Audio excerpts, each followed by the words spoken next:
You know what people do when they don't want to wake up? They hit the snooze button. They don't want to hear the truth. It's very sad when you hit the snooze button.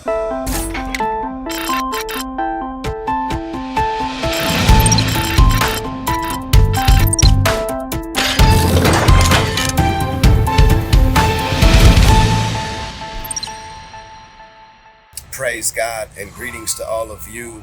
We are living in a very, very interesting time.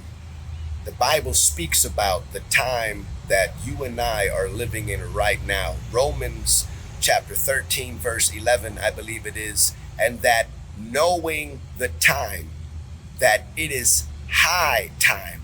Now it's high time, and we're supposed to wake up out of our sleep because our salvation is nearer now than when we first believed.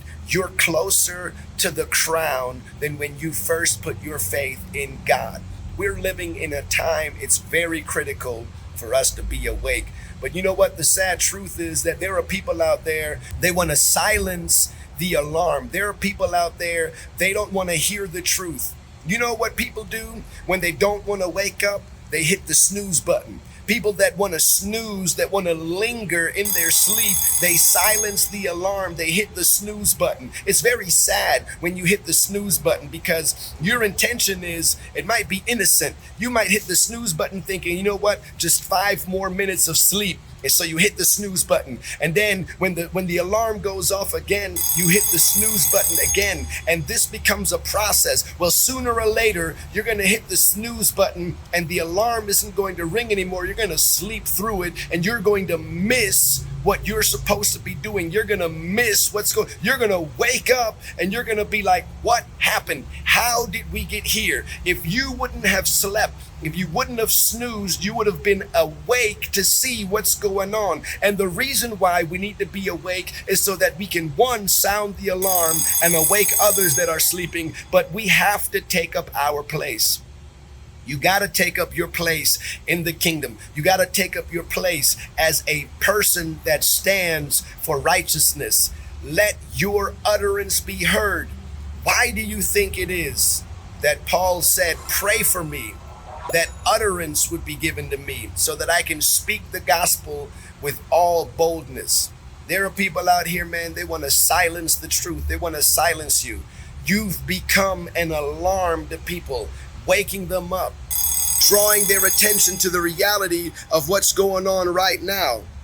Keep on doing that. We need to wake up. This world needs to wake up. You, believer, you need to wake up. Now we need to pray more than ever. I know we put out so many videos saying the same thing, but people, it just seems like they don't get it. This isn't to entertain you. This isn't something for you to listen to be entertained and to be oohed and ahhed. People don't even think about it anymore.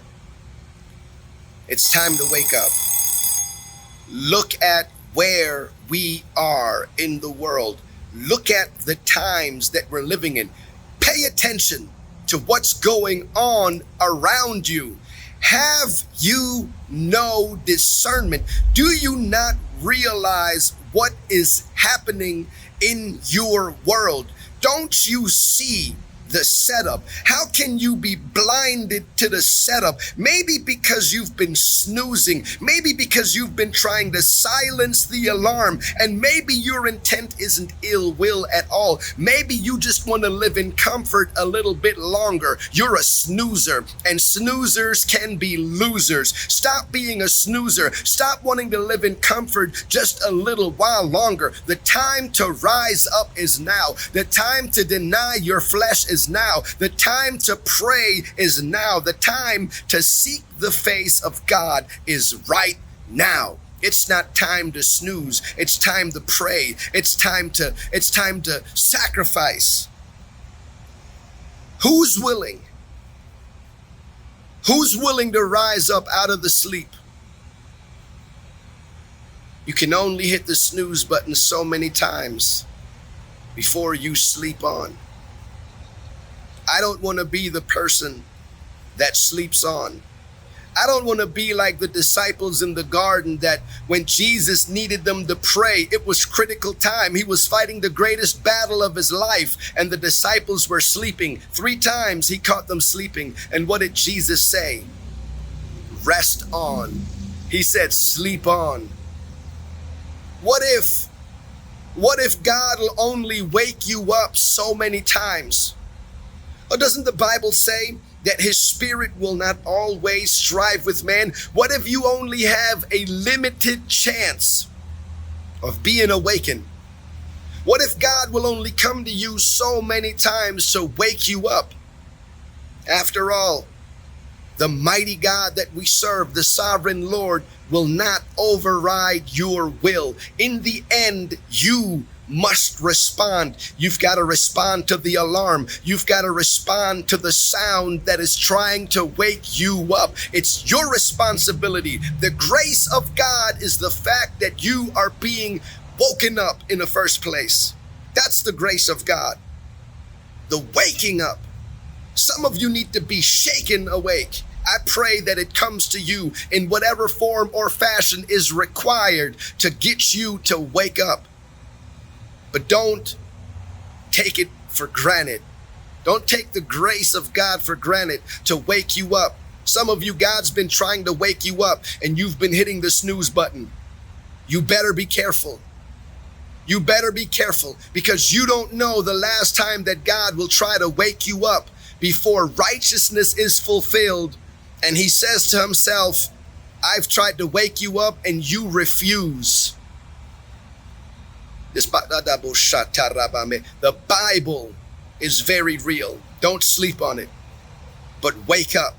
Don't snooze on the truth, but wake up, lest you be found sleeping. The Bible warns us. The Bible warns us. Who will take heed?